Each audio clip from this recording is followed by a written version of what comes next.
कैसे भी करके आंचल को यहाँ से दूर जाना था। मौका पाते ही वह निकल चुकी थी। भागते भागते वह बहुत दूर निकल चुकी थी। अपने ही ख्यालों में गुम आंचल बस रोड पर चल रही थी। उस रोड पर बहुत सारी गाड़ियाँ जा रही थी कि तभी किसी ने उसे पकड़ कर खींचा। अरे दीदी, देख कर चलो ना, अभी बाइक के नीचे आ जाती। आंचल काँपने लगी। उसे लगा जैसे आकाश ने उसे पकड़ लिया। ये स्कूल से लौटते छोटे बच्चे थे। बच्चे आगे बढ़ गए। उसने ऑटो को रोका। मैडम, कहाँ जाने का है? हमको स्टेशन जाना है, ट्रेन पकड़नी है, जल्दी है। एक सवारी का ज़्यादा लगेगा। ठीक है चलो, संयंत हो बोली। आंचल को अगर आकाश पर शक नहीं होता तब वह भाग भी नहीं पाती। कितना झूठा है आकाश, उसे बर्बाद करना चाहता था। कैसी चालाकी से वह भागी है। वह होटल में घुसी तभी उसे संदेह हो गया था। वह बार बार आकाश को उसकी मामा के यहाँ चलने के लिए बोल रही थी, पर वह सुन नहीं रहा था। फिर भी वह आश्वस्त थी। उसने घर से भागकर कोई गलती नहीं की है। वह आकाश से प्यार करती है। वह जानती है पापा कभी तैयार नहीं होंगे, क्योंकि दोनों की जाति अलग अलग है। जब आंचल वॉशरूम गई तो उसने अपने कानों से सुन लिया, हाँ मेरे साथ भाग कर आई है शादी करने। अरे नहीं यार, ऐसे सबसे शादी करता रहूँगा तब तो अब तक मेरी 10 शादियाँ हो गई होती। अगर आंचल उसका फ़ोन नहीं सुन पाती तब आज उसकी इज्जत तार तार हो चुकी होती। सोचकर वह अंदर तक काँप गई। वह अभी तक की घटनाओं को याद करने लगी। अभी कल की ही बात है। वह ट्यूशन के बहाने आकाश के साथ निकली थी। आकाश ने उसे कुछ पैसे लाने को कहा था। माँ के बटुए से 17,000 नगद और माँ के कुछ गहने भी ले लिए थे। उसने सारे पैसे आकाश को दे दिए थे। बस इतने ही? आकाश ने कहा। और है, देती हूँ, वॉशरूम से आकर। वॉशरूम में जाते उसे सारा मामला समझ आ गया। जब उसने देर लगाई तब आकाश ने पुकारा, आंचल सब ठीक है ना? लेकिन वह भाग निकली। अगर वह भाग नहीं पाती तब? उसकी आंखों में आंसू आ गए। तभी ड्राइवर का मोबाइल बजा तो उसे याद आया उसका मोबाइल तो वहीं छूट गया, चार्ज में लगा रह गया। अच्छा हुआ, अब वह मेरी लोकेशन पता नहीं लगा पाएगा। अब तक तो उसे पता चल गया होगा कि मैं उसके चंगुल से भाग चुकी हूँ। स्टेशन उतरकर आंचल तेजी से वेटिंग रूम की ओर बढ़ गई। उसने वॉशरूम में जाकर कुर्ते के अंदर छिपाया हुआ छोटा बटुआ निकाला, जिसके बारे में उसने आकाश को नहीं बताया था। उसमें माँ के कुछ जेवरों के साथ 1,300 रुपये थे। कितनी गंदी औलाद है वह। अपने माँ बाप की इज्जत की थोड़ी भी परवाह नहीं की। क्या हाल हो रहा होगा उन लोगों का। पापा और माँ का सोचकर वह फूट फूट कर रोने लगी। जब मन शांत हो गया तब सोचने लगी कि कहीं आकाश उसे स्टेशन ढूंढने ना चला आए। पर कैसे बाहर निकले? बाहर अभी भी खतरा है। टिकट तो लेना है, कैसे लूँ? तभी पास में 2 औरतें आकर बैठ गई। दीदी, मैं टिकट लेकर आ रही हूँ, तुम यहीं बैठो। अब ज़रा मेरी दीदी को देखेंगी, इसकी तबीयत ठीक नहीं है। आंचल को देखकर एक औरत बोली, पर मुझे भी टिकट लेना है। आंचल बोली, मैं जा रही हूँ, आप बता दीजिए। मेरा टिकट पटना का ले लीजिएगा। उसने पर्स से पैसे निकाल कर दे दिए। दोनों बहनें टिकट लेकर चली गईं। ट्रेन समय पर थी।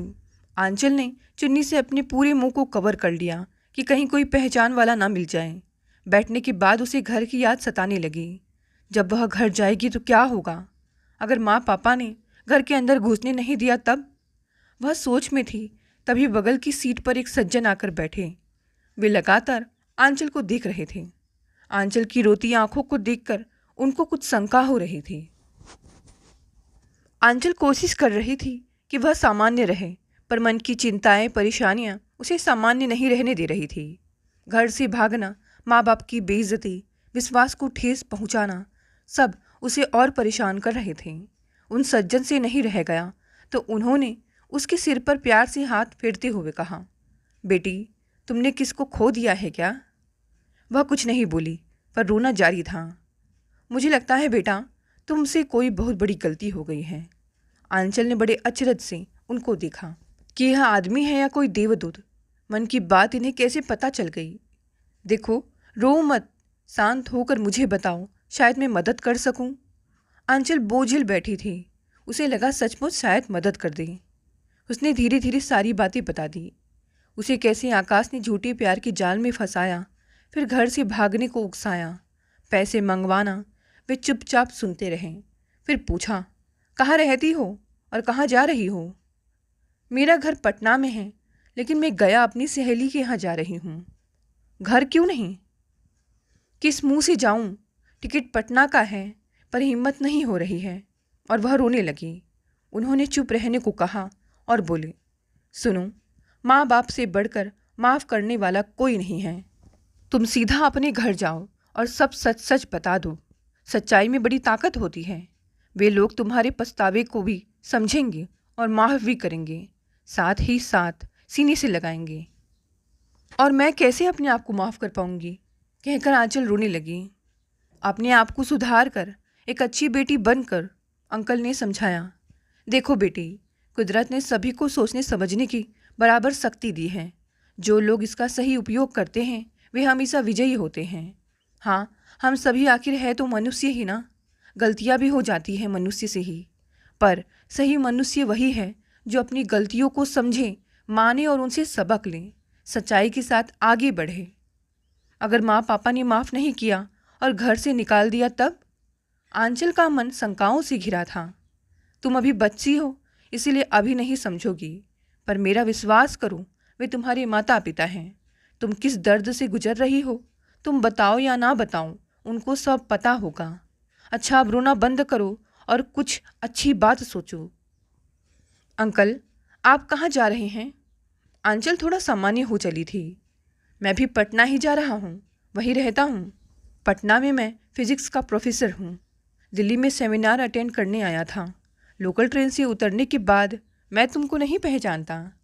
आंचल उनकी बात सुनकर हंसने लगी। ट्रेन से उतरने के बाद आंचल ने दोनों हाथ जोड़कर उनको नमस्ते की, फिर 2 कदम आगे बढ़ी और वापस आकर उसने अंकल के पैर छू लिए। दोनों की आंखें भर आई। उन्होंने आंचल के सिर पर हाथ रखकर रूंधे गले से आशीर्वाद दिया। कुदरत तुम्हें सही राह दिखाए। और फिर बिना देखे आगे बढ़ गए। आंचल उस देव पुरुष को भीगी आंखों से जाते देखती रही। अब असली परीक्षा थी।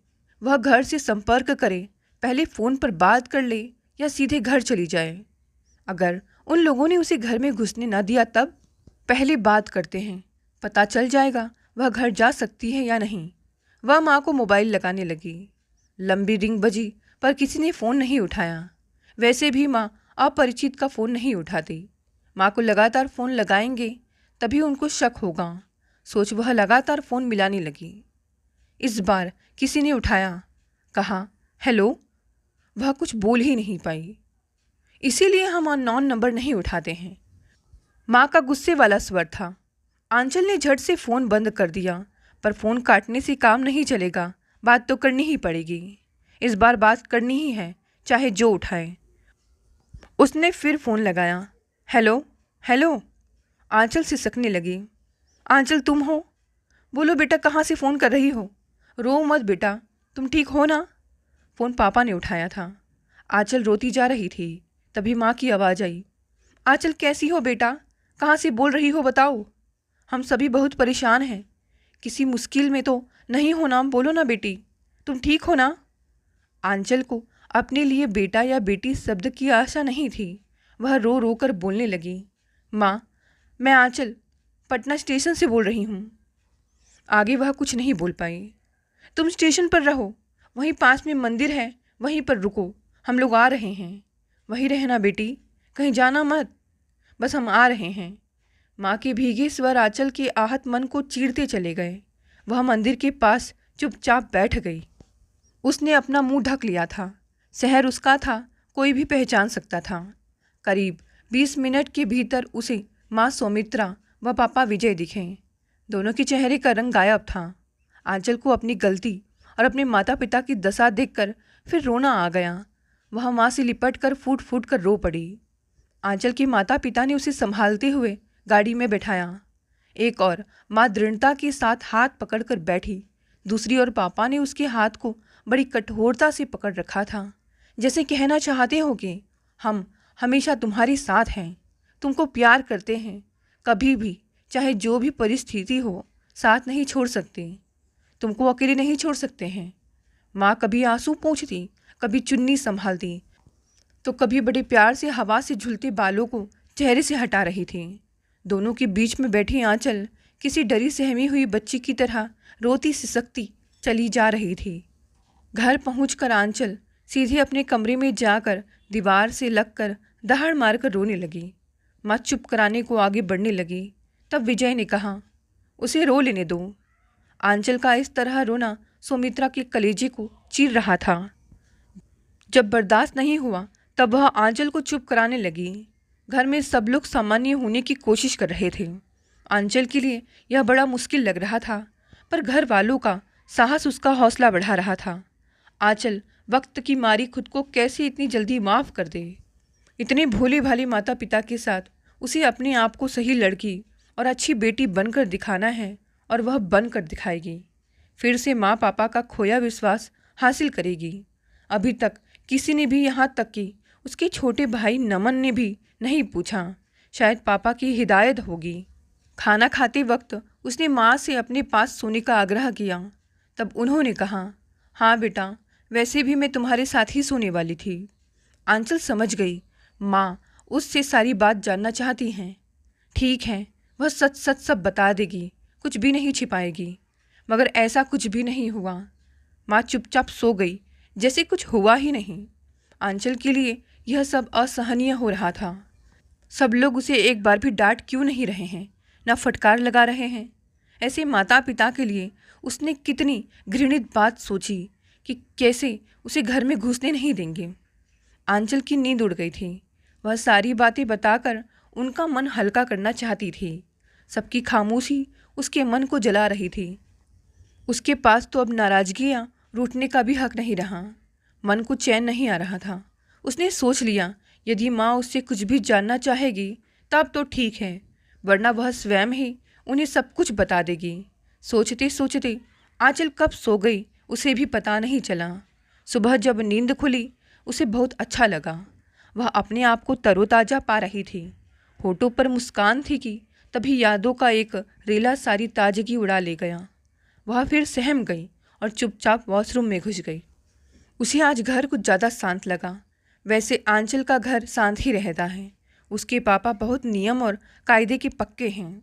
आज की खामोशी थोड़ी बोझिल लग रही थी। उसे सुबह ही चाय पीने की आदत थी, इसलिए वह चाय बनाने रसोई में पहुंची। चाय पियोगी माँ? उसने पेन उठाते हुए प्यार से पूछा।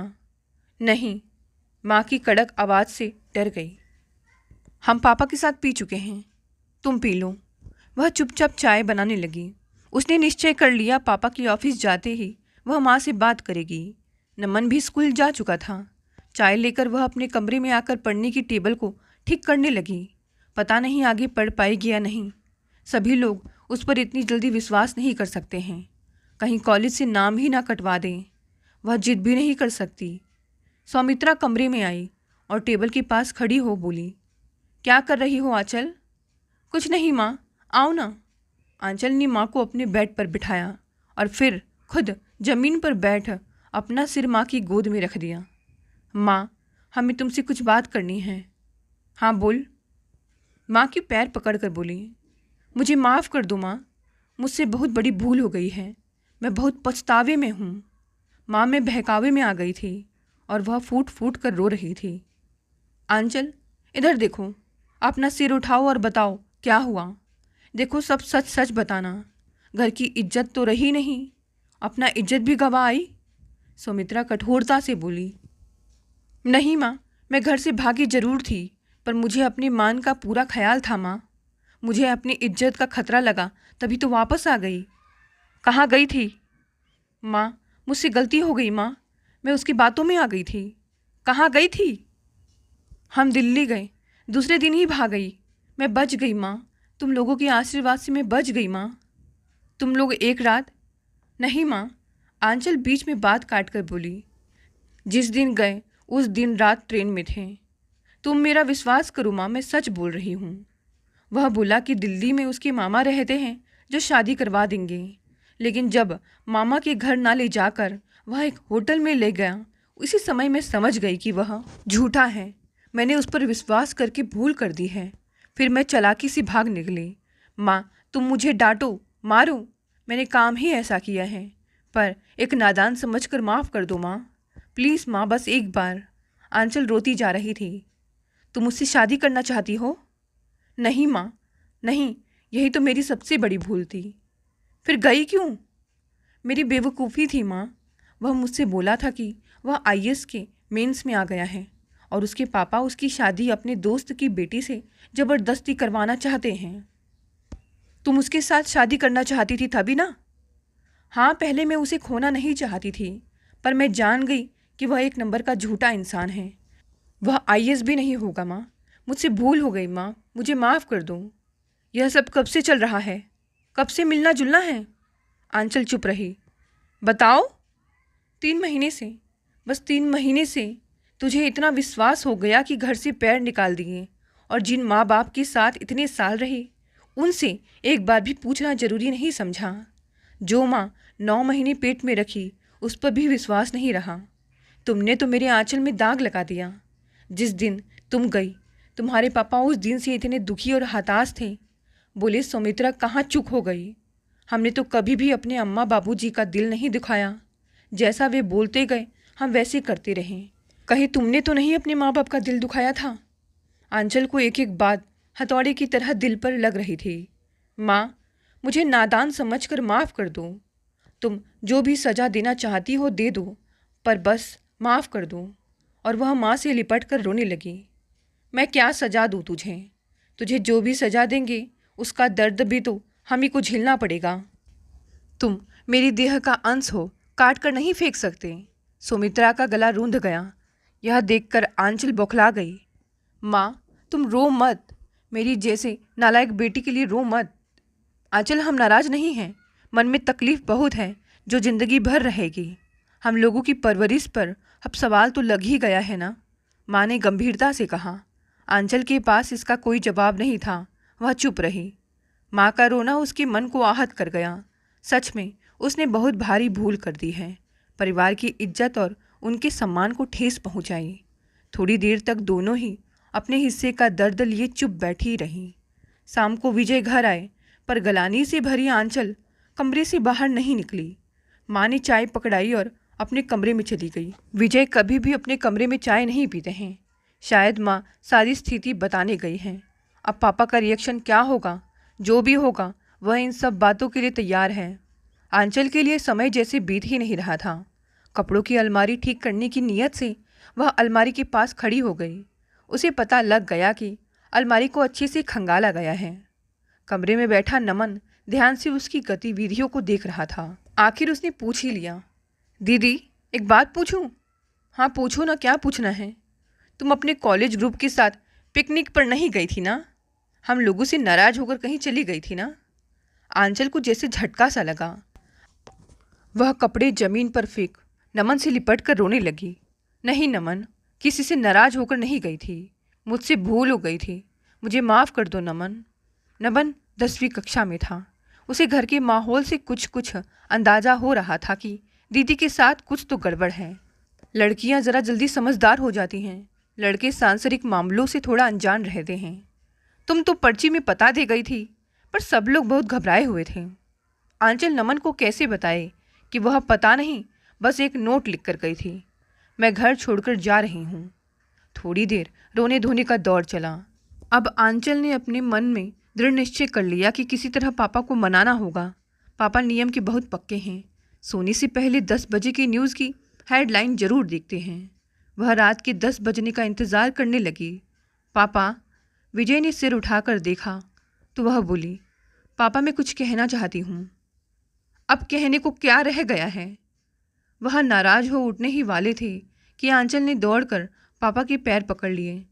पापा मुझे माफ़ कर दीजिए, मुझसे बहुत भारी भूल हो गई है पापा। आंचल की रोने की आवाज़ सुनकर माँ और नमन दोनों पास आकर खड़े हो गए। आंचल ज़ोर ज़ोर से रो रही थी और बोल रही थी, पापा एक बार मुझे माफ़ कर दीजिए, अब मैं वही करूँगी जो आप लोग कहेंगे। मुझे पता है मैंने आप सभी लोगों का दिल दुखाया है। इस भूल के लिए मैं दिल से माफ़ी मांगती हूँ। विश्वास कीजिए अब मैं एक अच्छी बेटी। रोती रोती आंचल बेहोश हो गई। माँ और पापा दोनों ने उसे पकड़कर सोफे पर बैठाया। नमन दौड़कर पानी ले आया। आंचल पानी पी लो। आंचल को होश आया तो देखा पापा का हाथ आंचल के सिर के नीचे था। उसकी आंख खुलने के बाद हटा लिया। आंचल ने उनका हाथ पकड़ लिया और कातर स्वर में बोली, पापा जाओ आराम करो, तबीयत खराब हो जाएगी। बोलकर विजय कमरे में चले गए। आंचल ने माँ से पूछा, माँ पापा बहुत नाराज है ना? देखो आंचल, पापा को तुम जानती हो, उनके मन को ठेस लगी है, समय लगेगा। पापा को थोड़ा समय देना होगा। जाओ सो जाओ वरना तबीयत खराब हो जाएगी। आंचल अपने कमरे में चली गई। नींद नहीं आ रही थी, पर अब वह हताशा से थोड़ा उबर रही थी। पापा नाराज हैं पर अभी भी उतना ही प्यार करते हैं। वह कितनी बेवकूफ़ थी जो सब कुछ भूलकर उस धोखेबाज के साथ चल दी। कहीं गलती से शादी हो जाती तब? अब तो उसके बारे में सोचना भी गुनाह है। बस एक बार पापा माफ़ कर दे। अब सभी सामान्य होने की कोशिश कर रहे थे। आंचल को वापस आए अब कुछ समय हो गया था। एक दिन रात के खाने के समय विजय ने आंचल से पूछा, कितने दिनों तक कॉलेज नहीं जाना है? अगर आप कहेंगे तभी जाऊंगी।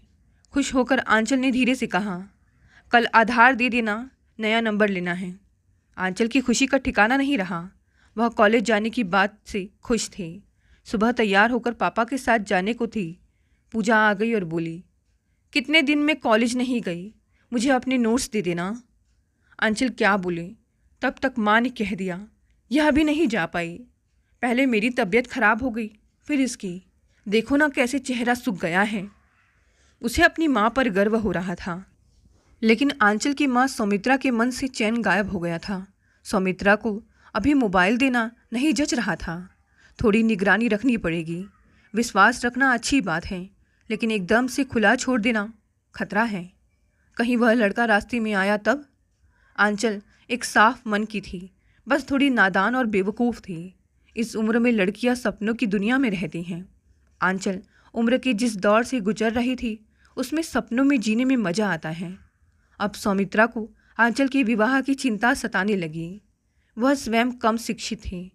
पहले सौमित्रा की इच्छा थी कि वह आंचल को उच्च से उच्च शिक्षा दिलाए, पर अब परिस्थितियां बदल गई थी। मन में शंकाओं ने डेरा जमा लिया था कि कहीं वह लफंगा आंचल को हानि ना पहुंचाने की कोशिश करे। आंचल की मां ने अपना फैसला सुना दिया। आंचल का जीवन अब सामान्य हो चला था। अब अपने व्यवहार से सभी को संतुष्ट करने के प्रयास में सफल हो रही थी। वह सबसे अधिक कॉलेज जाने से खुश थी। आंचल एक अच्छी छात्रा थी, अच्छे नंबरों से पास होती थी। वह बीए कर रही थी। उसका सपना प्रोफेसर बनने का था। परीक्षा भी नज़दीक आई, मात्र 2 महीने ही बचे हैं। बस एक बात उसे खटक रही थी कि माँ पापा जल्दी उसकी शादी कराना चाहते हैं। इतना समझ में तो आ गया कि यह शीघ्रता किस कारण से हो रही है। माँ तो उसकी उच्च शिक्षा के पक्ष में थी। उसका मन कचोट उठा कि अभी तो उसका मन माँ पापा के साथ रहने को कर रहा था। वक्त बीतते देर नहीं लगती। आंचल की परीक्षा खत्म हो गई थी। खाली समय काटते नहीं कटता। पहले स्केचिंग पेंटिंग का शौक था, लेकिन उस छिछोरे के कारण सब कुछ छूट गया। उसने स्केचिंग फिर से शुरू की। उसके पापा विजय ने उसे स्केच करते देखा तो सुमित्रा की नाराज़गी की परवाह न करते हुए उसका नाम पेंटिंग स्कूल में लिखा दिया। विवाह के लिए लड़के की खोज जारी थी कि किसी परिचित ने एक अच्छा रिश्ता बताया। लड़का जमशेदपुर से इंजीनियरिंग की पढ़ाई करके बेंगलुरु में कार्यरत था।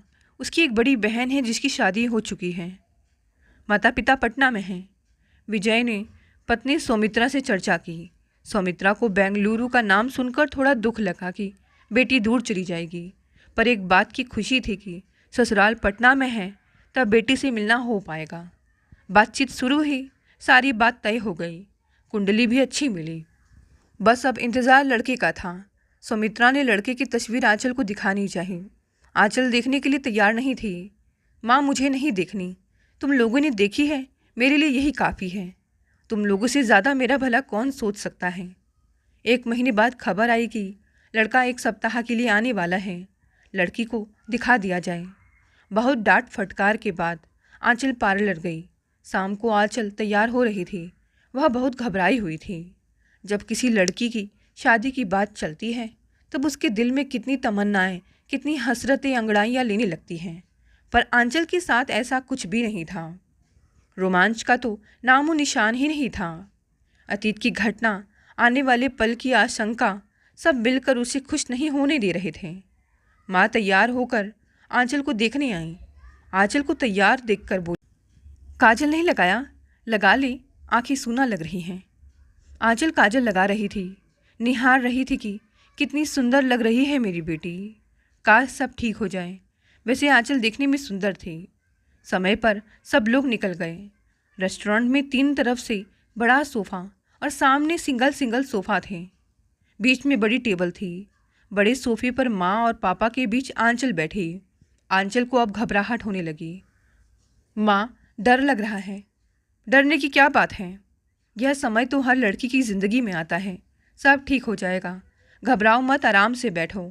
तभी लड़के वाले आ गए। माँ ने आंचल की कुहनी पर स्पर्श करके खड़े होकर प्रणाम करने को कहा। आंचल खड़ी हुई। उसने दोनों हाथ जोड़कर प्रणाम किया और एक बार नज़र उठाकर देखा तो उसका मन धक से रह गया। सामने बैठे व्यक्ति को देखकर उसके होश उड़ चुके थे।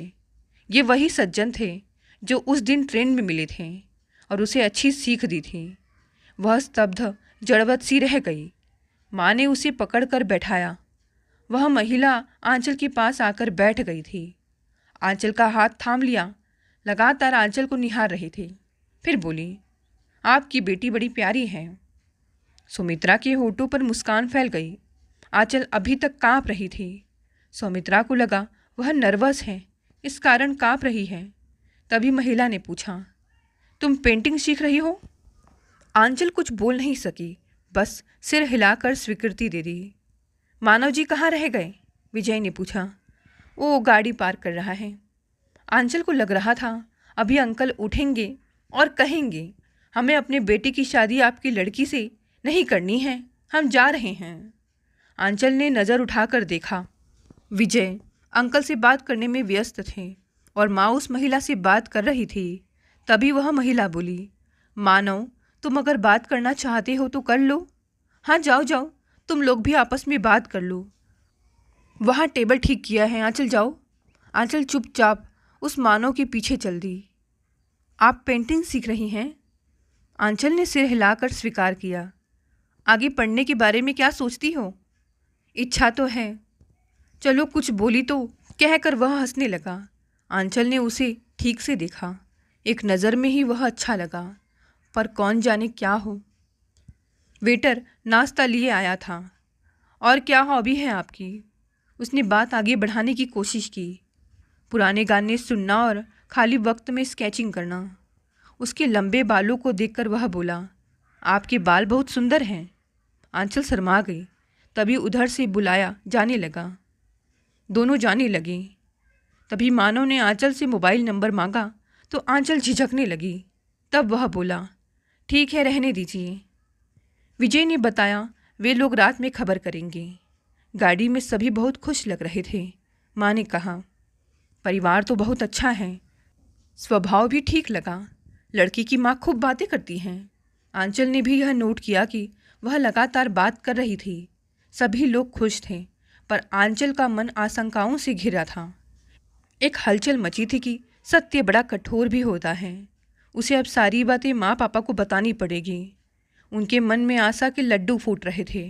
कहीं वे टूट गए तब परिणाम बहुत दुखद होगा। रात सुमित्रा खाना बनाने गई तो आंचल वहाँ पहुँची और बोली, माँ सुनो, बहुत ज़रूरी बात बतानी है। हाँ बोलो। माँ खुश थी। आंचल ने ट्रेन की सारी बातें बता दी। सुमित्रा सोच में पड़ गई कि अब क्या होगा। राह दिखाना और बहू बनाना दोनों में बहुत फ़र्क है। जमाना कितना भी आगे चला जाए, पर कोई भी सभ्य परिवार जानबूझकर एक भागी हुई लड़की से अपने बेटे की शादी नहीं करेगा। अब तो तय है कि उधर से ना ही होगा। यह बात आंचल के पापा को जल्दी बतानी होगी। यह सोचकर वह अपने कमरे में चली गई। विजय कमरे में फाइल देख रहे थे। सुमित्रा बोली, सुनिए, कुछ कहना है? हाँ बोलो, उन्होंने बिना देखे कहा। सुमित्रा ने जैसे कहने के लिए अपना मुंह खोलना चाहा, वैसे ही विजय का मोबाइल बज उठा। 1 मिनट। उन्होंने फ़ोन उठाया। फ़ोन सुशील जी का था। सुमित्रा का दिल जोर से धड़कने लगा। अभी वह उनके बारे में सोच ही रही थी कि उनका फ़ोन आ गया। कहीं वह गश खाकर गिर ना पड़े, इसीलिए अपने बेड पर बैठ गई और पति का मुंह देखने लगी। पति की मुख मुद्रा तो हर्ष की लग रही थी, चेहरे पर मुस्कान भी झलक रही थी। वह उत्तेजना में जाकर पास खड़ी हो गई। जी? अरे नहीं, इतना तो समय लेना ही चाहिए। हाँ हाँ, आपको भी बहुत बहुत बधाई। हाँ हाँ, हम आंचल की माँ को बता देंगे। ठीक है जी, प्रणाम। विजय का चेहरा बता रहा था कि सब कुशल मंगल हैं। वह अपनी पत्नी की ओर लपके। उन्होंने सुमित्रा के दोनों कंधे पकड़कर खुश होकर कहा, सुमित्रा, हमारी बेटी का ब्याह पक्का हो गया। आंचल की माँ सुशील जी का मन ही मन धन्यवाद करने लगी।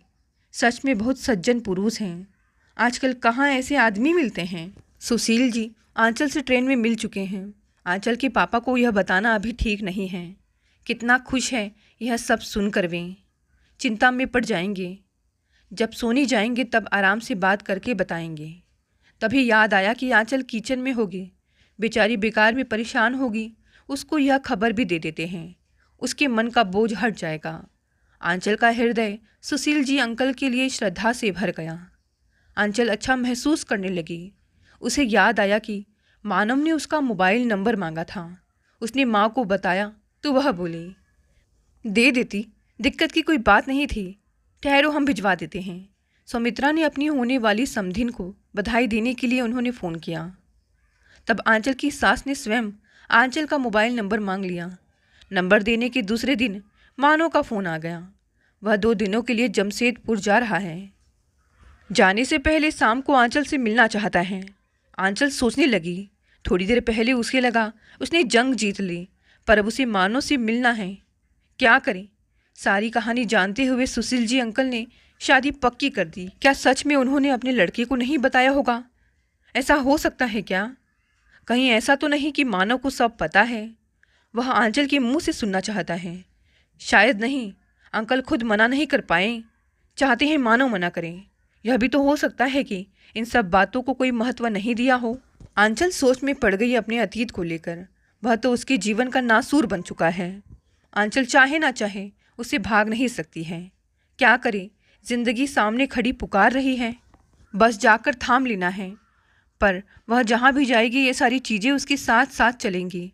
चुप रहकर और आगे बढ़कर जिंदगी को गले लगा ले, अथवा जो भी हुआ है उसे मानव को बता दे। वैसे खतरा दोनों में है। मानव मना भी कर सकता है, हो सकता है अपमानित भी करें। अचानक उसके दिमाग में एक ख्याल कौंधा, कहीं ऐसा तो नहीं मानव को अंकल ने सब बता दिया हो। वे दोनों आंचल को परखना चाहते हो कि लड़की कितनी सच्ची है। चलो अब दिमाग नहीं लगाना है, माँ पापा से बात करके कोई निर्णय लेंगे। खाना खाने के समय पापा ने कहा, मुझे ड्राइवर ऑफिस छोड़कर आ जाएगा, तुम ड्राइवर के साथ चली जाना। आंचल ने कोई जवाब नहीं दिया।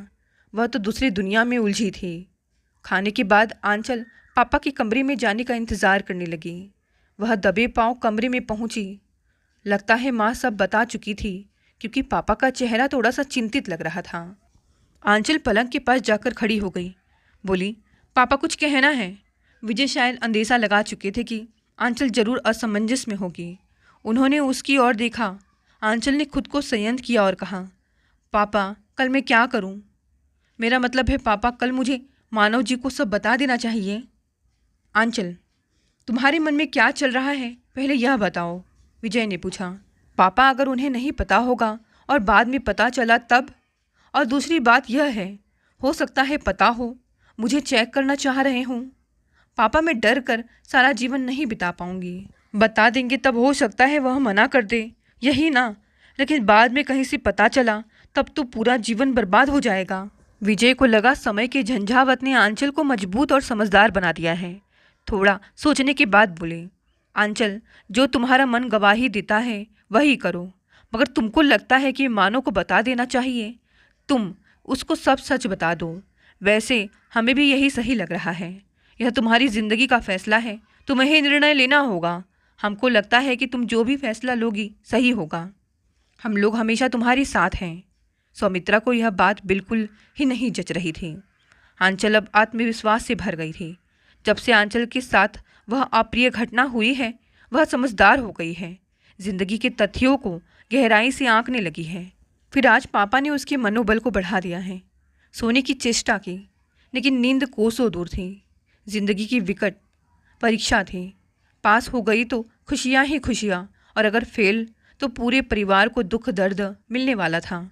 उसने अपने कैनवास पर जो मैला कुचेला रंग थोपा था, उसे ही तो मिटाना होगा। मानव से मिलने के लिए आंचल अलमारी के पास जाकर खड़ी हुई। क्या पहना जाए, यह भी एक चिंता का विषय था। तभी उसे अपनी क्लासमेट की याद आई। वह हाथ की रेखा देखती थी। सारी लड़कियां हाथ दिखाती भी थी और उसका मजाक भी बनाती थी। उसने आंचल को बताया था, जब भी वह मुश्किल हालात में हो तब सफ़ेद कपड़ों को पहने, अगर नहीं पहन पाए तब एक सफ़ेद कपड़ा ही पास में रख ले। आंचल को यह सब बकवास लगता था, पर आज मन हो रहा था कि उसके कहे को एक बार आजमाया जाए। उसने अलमारी से अपनी पसंद का एक सफ़ेद कुर्ता व सफ़ेद चूड़ीदार और चुन्नी निकाल लिया। आंचल जब पहुंची तब देखा कि मानव सीढ़ियों के पास खड़ा था। वह मानव के साथ चलती। मानव ने कोने में एक सीट रिजर्व कर रखी थी। उसने जब बैठने का इशारा किया तो वह बैठ गई। आज उसने मानव को गौर से देखा। अच्छा स्मार्ट लग रहा था। आज उसने भी जीन्स और टी शर्ट पहन रखी थी जो उस पर काफ़ी जच रही थी। उसने वेटर को इशारा से बुलाया। आंचल का मन हुआ कि वह मुड़कर देखे कि पीछे क्या गड़बड़ हो रही है, पर हिम्मत नहीं हुई। मानव लिली के फूलों का गुलदस्ता लेकर आया था। आंचल के हाथों में दिया। आंचल ने मुस्कुराते हुए थैंक्स कहा और फिर दोनों बैठ गए। माँ से पूछ कर आई हो ना? मानव का परिहास वह तुरंत समझ गई। उसने फ़ोन नंबर नहीं दिया था, इसी बात की वह खिंचाई कर रहा था। दूसरे दिन दे दिया, जब हम मांगे तो। उस समय शादी तय नहीं हुई थी। आंचल ने बीच से ही बात काटते हुए कहा। स्मार्ट आंसर, मानव ने खुश होकर कहा। क्या खाना है? आप जो भी मंगा ले। मानव ने वेटर को बुलाकर ऑर्डर दिया। आंचल को अपनी बात बताने की जल्दी मची थी। आज आप बहुत सुंदर लग रही हैं, मानव ने कहा। अब आप नाराज़ ना हो जाना, मैं फ्लर्ट करने की कोशिश नहीं कर रहा। दरअसल आप पर सफ़ेद रंग सूट कर रहा है। नहीं, मुझे तो खुशी हो रही है, आंचल ने चंचलता से जवाब दिया। Again smart answer. मानव का चुलबुलापन उसे अच्छा लग रहा था। काश यह वक्त यहीं रुक जाता। तभी मानव ने कहा, मुझे 2 दिन के लिए जमशेदपुर जाना है। सोच रहा था उधर से दिल्ली वापस चला जाऊंगा, इसीलिए मिलना चाहता था, पर पापा कह रहे हैं परसों के बाद का दिन अच्छा है, सगाई करके जाओ। सगाई? आंचल का दिल जोर से धड़का। मैंने कहा अक्टूबर में आकर कर लेंगे, तब नाराज़ हो गए।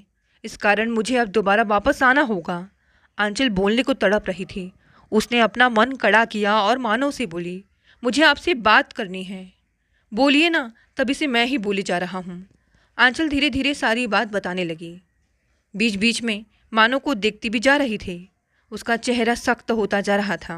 आकाश से मुलाकात, रोज़ क्लास बंक करके कॉलेज के पास मिलना, घर के पैसे चोरी कर कर भागना और उसके धोखे का पता चलने पर वापस घर सकुशल लौट आना।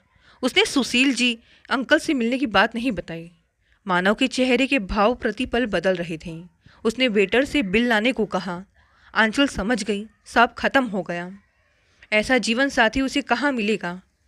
वेटर ने बिल ला कर दिया। मानव ने बिना कुछ बोले उसमें पैसे रखे। आंचल गलानी से भरी तिलमिलाकर खड़ी हो गई, जिसके कारण वह लड़खड़ा गई। मानव ने झट से उसे सहारा देकर थाम लिया। आंचल रो रही थी। मानव के स्पर्श से वह और विचलित हो गई। उसकी हिचकियाँ बंध गई। मानव ने उसे दोनों हाथों से थाम कर कहा, आंचल इधर देखो। आंचल रोती जा रही थी। उसने देखा मानव ने उसके आंसुओं को अपनी हथेली पर समेट लिया और बोला, आंचल देखो, मेरी तरफ देखो। ऐसा स्पष्ट मन और सच्चा साथी मुझे कहाँ मिलेगा। यह सुनकर आंचल मानव के सीने से लगकर फूट फूट कर रो पड़ी। उसका सफ़ेद कैनवास इंद्रधनुषी रंगों से रंगीन हो गया। सच के फल खिलखिला उठे। दोस्तों, कहानी यहीं समाप्त हो गई। कहानी पसंद आई तो इसे लाइक शेयर कमेंट करें। नए हैं तो चैनल को भी सब्सक्राइब कर लें। धन्यवाद दोस्तों, मिलते हैं अगली नई कहानी से।